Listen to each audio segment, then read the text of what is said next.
This is the Detroit Sports Podcast Network. Michigan goes old school to win on the road in Lincoln. More in a moment on this week's episode of Michigan Podcast. There's going to be one team that's going to play solely as a team. No man is more important than the team. No coach is more important than the team. The team, the team, the team. Looks deep for Anthony Clark. Waits for it. Tip. Caught. They said you can't be Ohio State. Now what? Brady gets terrific. Throws it. Get it. Touchdown. Knight again. Schultz just before Brazil got him. And a leaping interception by Woodson. Harbaugh back to throw over the middle. Caught by Collier at the 5 on his feet. Touchdown, Michigan. On its way. It's good. He's 5'7", 179 pounds, a junior at Michigan. But Jamie Morris packs a wallop, and he delivers for Bo Schembechler. And here's your first play. Pressure coming. Sack. It is Glenn Steele, number 81, who fought his way through the traffic. Option. And Robinson calls his own number, and he's going to score. Oh, an easy touchdown for Robinson and Michigan.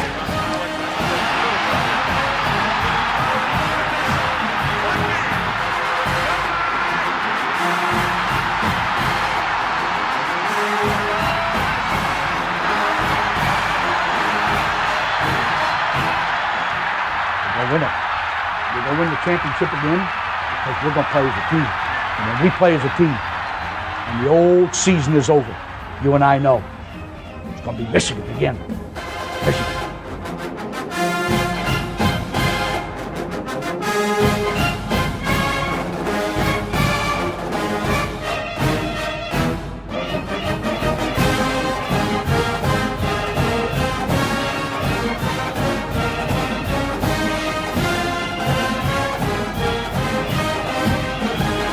Blue, I'm Steve Deace. Welcome to this week's episode of Michigan Podcast. And Michigan reverts to form. Not that it necessarily forced it this time. It didn't necessarily put any shackles on Bryce Underwood or anything of that nature.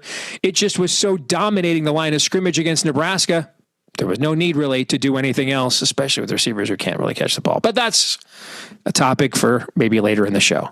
Indeed, the Wolverines rushing for nearly 300 yards after rushing for nearly 400 yards a week ago. But that, of course, was, well, that's just Central Michigan. Indeed, now this is on the road. This is not the same Nebraska defense they had a year ago with a couple of stalwarts in the middle and Tony White as the defensive coordinator. But still, a heck of a lot better defensive front than what Central Michigan or New Mexico brings to bear.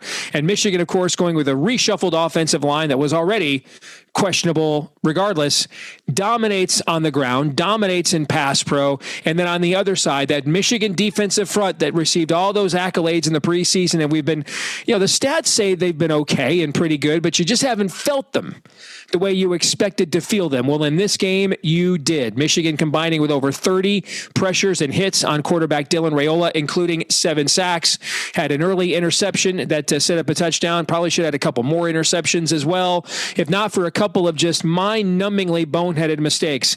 That's the worst, before halftime handling of a Hail Mary I've ever seen, is whatever was going on with the Michigan coaches there at the end of the first half. And then the players, yes, by all means, the Nebraska guy can just stand in front of 5 Michigan Wolverines and catch the football. Crazy. Absolutely nuts. And then Brandon Hillman I've been watching Michigan football for 43 years. That might be the dumbest penalty. That's not even single digit IQ stuff. That might have been the dumbest penalty I've ever seen from a Michigan football player. That prolonged another drive that gave Nebraska more points. Even the touchdown pass that Dylan Raiola had down the seam there early on, that was a blown coverage. So mental errors basically kept Nebraska in this game longer than it had to be. This looked like 2022 Michigan, where JJ's still starting to come into his own a little bit, but you've got a powerful running game. You've got the bell cow back that was Blake Corum then. It's Justice Haynes now that you can ride and utilize and build an offense around, and you just kind of grind these teams out. Of course, this team made way more mental mistakes than that 2022 team did, but it's learning and it's getting better. And there's still a ceiling here. for this year, I mean, the career ceiling for Bryce Underwood is high, but the ceiling for this year as a freshman is still high. There's still more he can do, but it's going to be limited by his receiver's ability to catch the football, and that is something that will be exploited later on. But Michigan gets into the bye, 3-1. We all thought they had to at least split these road games with Oklahoma and Nebraska in order to be thinking playoff later in the year. That objective is done. They went 2-0 without Sharon Moore. They get their head coach back. You have to wonder if Nebraska's ever going to beat us again. I mean, if they couldn't beat us with a freshman quarterback, a problematic, still developing offensive line. We don't have a head coach. We had 15 guys that were on the injury report, only 4 games into the year. Our one, dependable corner he'll bite at a double move coming out of the tunnel. So you got to think, I don't know when Nebraska's going to beat us again if they couldn't beat us this year. It was set up for them, but Michigan said, not so fast, my friend. And they instead went back to the formula that they are known for and grinded out, physically dominating against Nebraska in a game not as close as the score, but Michigan did its best to keep the game closer than it actually was. So what does this all mean? We'll talk about that and more with Mark Rogers coming up here next. Folks, the best way to support us here at Michigan Podcast is to do so via our Patreon page, patreon.com/Michigan Podcast. We are posting picks there year round, whether it's Major League Baseball, whether it's college basketball, whether it's the NFL, and of course, college football. Our win total best bets, you would have gotten those, for example, before the market moved. About half the books in the last few days moved on Texas under 10.5 down to 9.5. If you were following us on Patreon when we posted that, you would have gotten that before that number moved, right? So we give you all kinds of great data and picks, PGA major picks as well. We've cashed 8 of the last 11 majors in professional golf. So if you want to support us on our Patreon page, it's just $10 a month there at patreon.com/Michigan Podcast. That's right, just $10 a month. Patreon.com/Michigan Podcast. That's patreon.com/Michigan Podcast. And thank you so very much if you're one of our supporters already.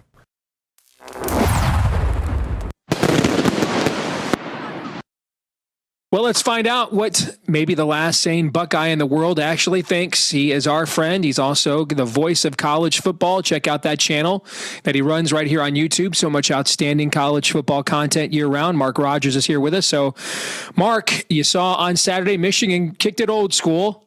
It looked a little bit, actually looked an awful lot like a 2022 J.J. McCarthy game, his first full year as a starter. They called upon him when needed to make plays, both with his arm and mainly with his leg at the very beginning and then at the very end of the game. In between, Michigan pretty much dominated the lines of scrimmage. And frankly, if the Wolverines had just gotten out of their own way with just one of the most inexcusably horrible before half Hail Mary fails in terms of coaching and execution in the entire college football history. And then Brandon Hillman getting among the dumbest personal fouls in all of college football history. Take those 2 plays away, and this is a comfortable 2-3 score Michigan win. And maybe the narrative about who the Wolverines are coming out of this nationally is a lot different. Nevertheless, though, this is kind of their tried and true formula. You saw Michigan's culture there in Lincoln on Saturday.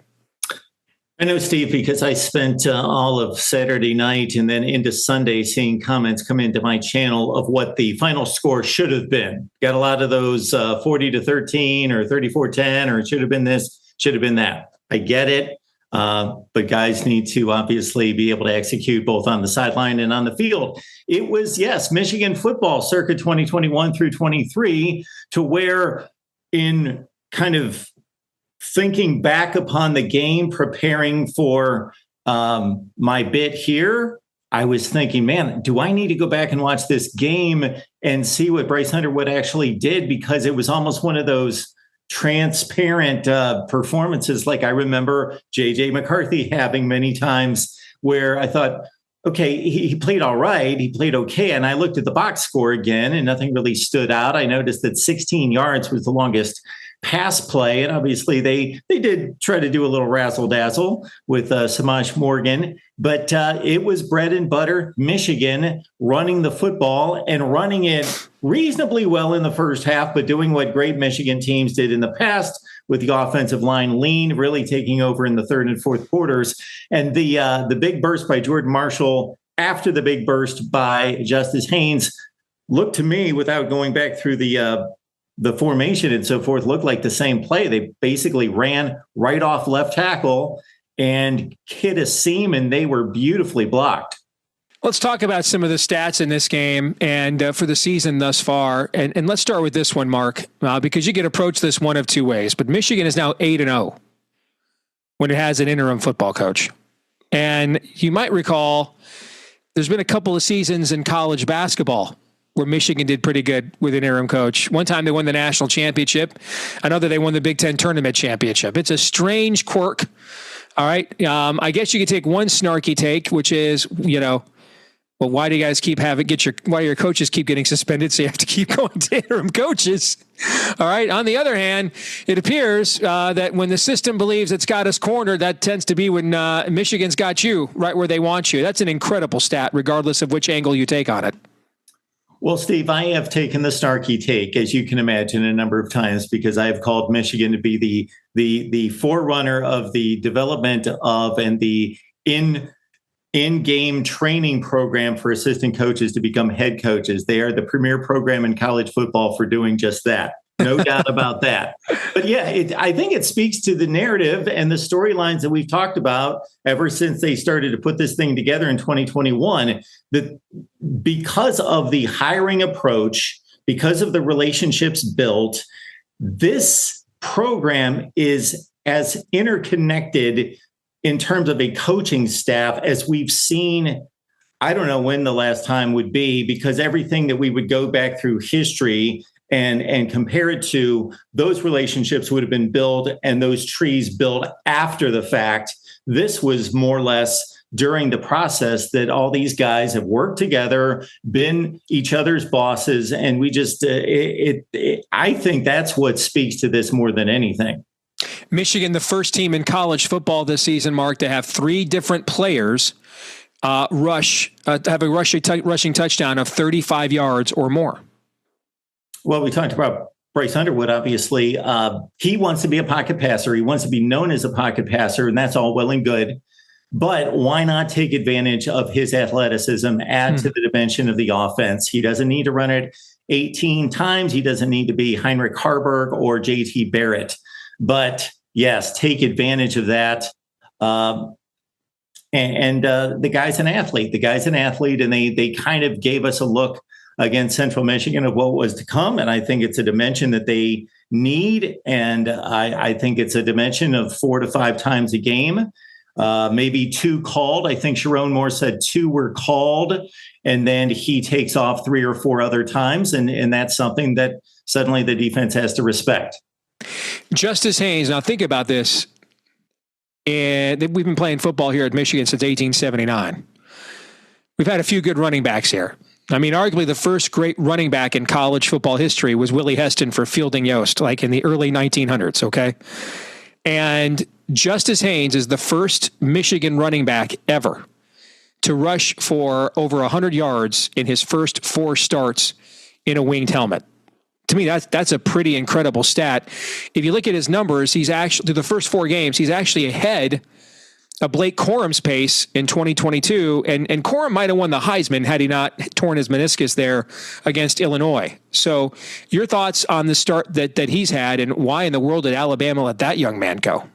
Yeah. What makes it even more impressive is that they've played 4 games and 2 of the opponents have been seriously legit on the defensive side of the ball. Now, we'll have to wait and see if Nebraska is really a good rush defense, but obviously they have Big Ten athletes on that side of the ball. But Oklahoma, we know to be the real deal defensively. And for him to do it against Oklahoma and Nebraska, 2 of the 4, as opposed to what Michigan's non-conference schedule was in the Blake Corum, Donovan Edwards days, that is enormous. Yes, this is not the Alabama of Nick Saban. Obviously, it's just a completely new era. And I just think that the transfer portal losses by the Crimson Tide have shown that Nick Saban's no longer there. And I was the guy that was really looking forward to seeing Jordan Marshall take some strides this year. And he has taken strides in the last few weeks. I think he's learning, growing, developing, learning how to become a wiser runner himself.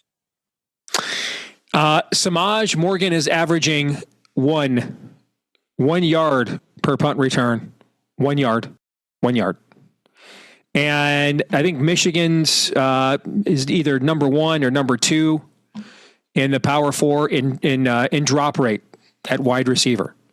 Yeah, Channing Goodwin. I think of him first and foremost, and I'm not sharding it. I'm just going back on recollection of big plays or would-be big plays. He dropped a touchdown against Nebraska. Yeah. He did. And Sherwin Moore talked about that at his news conference this week about just continuing to work with guys, about catching the football, that, what they enjoyed in high school in regards to being able to catch the ball, not fundamentally sound because of the coverage not being there and then being superior and having wide open receptions just doesn't fly here.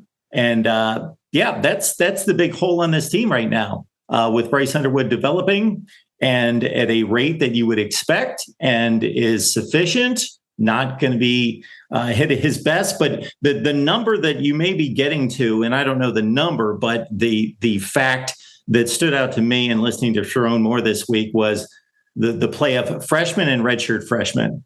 The number of that are playing for the first time, and he could only compare it to 2021. Mm-hmm. That is a big, not just for the future, not thinking about 2026 and beyond, thinking about how quickly teams can develop and grow within a season, and that this might be a really tough football team by the end of the year.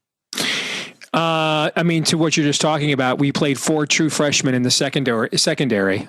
On Saturday, right down to the very last drive in the game.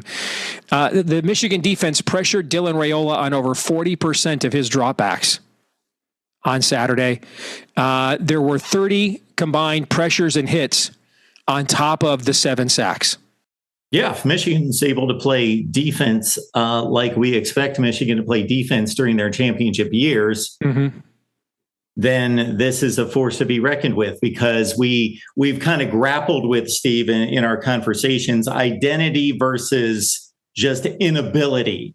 How much of this is identity? How much of it's just inability to be explosive, to have a reasonable passing game and all those things. But this is a Michigan formula, and it's identity. And I did argue the identity side a few weeks ago, and I'm not arguing that this is going to be a national championship contending team, but I'm certainly believing this is going to be a major factor in the Big Ten, because they know who they are, and this young quarterback's only going to get better. I'm convinced that everything we heard about him in the offseason concerning his drive, his motivation, his leadership skills, his work ethic is only going to make him better. So heading into the bye week, and I think next week's episode with no game, I'm thinking we might get you, me, and Noah together and do a bit of a roundtable on Michigan and where it stands at the quarter pole, both as a team and vis-a-vis the rest of its schedule and the Big Ten. So let's close with this. What do you think were 4 games in? What's the biggest surprise to you? What's the biggest disappointment to you? And what do you think those answers to those questions might be when we get to the halfway point? Well, I'm not surprised in a pleasant sort of way from a rooting interest, obviously, but not even from a analyst perspective, because I expected this. I picked this team to go to the college football playoff. I picked them to be the 7th or 8th seed in the college football playoff. Actually, the Oklahoma game was disappointing to me. But again, that young of a quarterback playing in a hostile environment against that defense the first time around. And, we talked about it with Noah, actually, and with Aaron last week, the opportunity for Bryce Underwood, having experienced what he did in Norman, to take it to Memorial Stadium and then to say, hey, I've been here, I've done this, I felt this, no big deal, I got it. It's just, you can't replace that experience or prepare for it all you want, but he now has that, and he has it twice. So no Big Ten stadium's going to be intimidating for him the rest of the way. And so, maybe Justice Haynes' production to this degree surprised. Yes. The offensive line is, based on the Nebraska game, coming along well. It doesn't surprise me after 4 games, but maybe after that Oklahoma debacle, that they possibly have fixed some things and grown up quite a bit in just a game or two. And the pass rush being this dominant, I expect them to be stout, to be sturdy, to be Michigan tough and all of that. But considering the NFL losses up front and a D tackle in particular, for them to be this good up front, Emmett Johnson averaged like 3.2 yards per carry. Mm-hmm. So they are super strong. Absolutely. Last thought. What do you think is happening in the Big Ten this weekend? A couple of massive games, actually several. The biggest, of course, the whiteout Oregon at Penn State. It'll be the first real test for Oregon. They've had one of the softest schedules in the country, but before that, Texas Tech did, and they went over to Utah and answered the bell there, just even on an early start. Speaking of early starts, USC is going to play, 9 o'clock body clock time against Illinois team that just got absolutely dissected by Indiana. Indiana now has to go to Iowa, and both of our teams know a thing or two about what it's like to be riding high going into Kinnick Stadium, right? And coming out with your tail tucked between your legs. We have both experienced that there at Kinnick under Kirk Ferentz. And then your school going out to face, the fighting Damon Williams. We're not sure what the rest of that team is, but he looks pretty good. All right. So, and it has not been great for Big Ten teams making the multi-time zone trip, not just since those schools joined the Big Ten, but I mean, you and I could go back to, 86 in Washington ambushing, Ohio State out there, and, Bo Schembechler needing an onside kick recovery to stop a UCLA team that was going to go 5-6 from pulling an upset. I mean, it's just for decades now, it has been a struggle. It's been the struggle bus for Big Ten teams going out there to play games, even when they were just non-conference games. And now your Buckeyes going out there to face the Huskies. So this is a massive weekend of Big Ten football, and Michigan fans get to enjoy it, Mark, because we're not playing. So this is the perfect bye week, man. And just to have the clicker and not have, you're focused on your team, or maybe your team loses, so it makes you not want to watch any other games, right? You just get to soak it all in if you're a Michigan fan. And these are some big contests here in our league. Well, Steve, the stat sheet says that I should pat myself on the back after a 12-4 against the spread weekend and 49-25 for the season. But I got to admit, I whiffed on two of the biggest games involving Big Ten teams this season, and that's Michigan going to Oklahoma, where I picked an outright win. And I did pick Indiana to win the game against Illinois, but I expected that just to be a phenomenal game. That was the one game above any other game last weekend I wanted to see. Mm-hmm. And Indiana was just devastating in that game. Calls into question a lot of things that I saw Illinois put on the field against Duke. So I maybe should have expected that. And as the line grew throughout the week. Well, it was Duke putting it on the field in that game, Mark, with 5 turnovers in that game. In fact, when they asked Kurt Cignetti afterwards, are you surprised you're able to get this kind of pressure on them? He's like, I don't know. Did you guys watch the Duke tape? No, that's literally what he said. I'm quoting it. He's like, they just turned the ball over 5 times. And he's right. I mean, Duke was the better team that day. They just kept turning the ball over. So the logic says take the Indiana performance against Illinois and the just complete nature of this football team, contrast that to Iowa working on a passing game. It's better than it's been for the past 4 or 5 years, but it's still pretty bad. And it doesn't appear to be a game. But again, at Kinnick, with that special teams, with that defense, I expect that to be an outstanding game.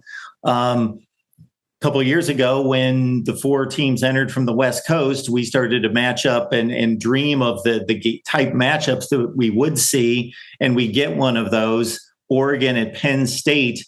I, to this point, am a much more of a believer in Oregon football than Penn State right now, but obviously they haven't played anyone. So we'll see if the whiteout magic is in effect on Saturday night. Obviously, the key player in that game is Dante Moore. You would think from an experience factor, but Drew Aller continues to kind of slop around even against bad teams. Mm-hmm. And we know what the James Franklin, Drew Aller record is against top 5 to 10 opponents. So that one obviously is the one that everybody's got their eyes on. I'll say this, Fernando Mendoza, what he's doing at Indiana, these aren't even video game numbers. Like it's hard to do this stuff on a video game. I mean, 21 for 23, 270 yards, 5 touchdowns. That's crazy. All right. But he was in the Pac-12 and then the ACC at Cal. The atmosphere he is going to see at Indiana at Iowa is completely different than anything he has played in before. And it will be fascinating to see how he responds to that, because again, you and I have teams way more talented than this Indiana team that went in there and had their hearts ripped out and shown to them in that stadium. It is hard, particularly when you are riding high. I don't know you ever want to play on the road at Kinnick Stadium, man, but you definitely don't want to be doing it when you're riding high. That is the last stadium in this area, in this region of the country. You want to be feeling good about yourself going into a game there. They just have a tendency to just wait for you to be high on yourself and then and ambush you in that environment. So great weekend coming up of games. Mark, look forward to talking to you about it next week, brother. Thank you. Thanks for having me, Steve. You bet. Go Blue. This week's X poll results. Now, I've never done this before. I posted this week's poll in the middle of the game. I posted this at halftime, and the poll only ran for 30 minutes. After that Hail Mary, do you believe Michigan will win this game? 52% of you said yes. 48% of you said no. Man, I thought there was no chance we were winning after that. I thought that was just such a Jimmy kick. And here's the thing. Maybe you could rally as a team. I was telling my buddies I was watching the game with some other Michigan fans here in town. I'm like, maybe you could rally the team if like the player who gives it up or the coach who screwed it up comes forward and apologizes, puts it on them, and the team rallies behind that. But everybody screwed up. This is on every coach, every player. It was a systemic screw up. And then you go on the road, and then you get the ball and you don't score. I thought there was no way we were going to win the game after that. That we would never get our mojo, our momentum back. But they did.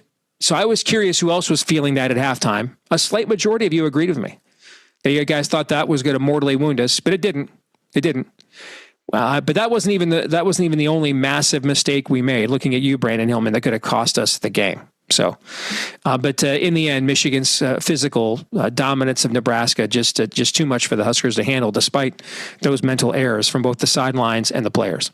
And that brings us to our feedback of the week. Wilson wants to know, when I talk about Justice Haynes as the first running back in history to eclipse 100 yards rushing in his first 4 games in a Michigan uniform, Wilson wants to know, hey, when's Justice going to start getting recognition nationally? I completely agree. I mean, right now, if he's not the best running back in the Power 4, show me who's better.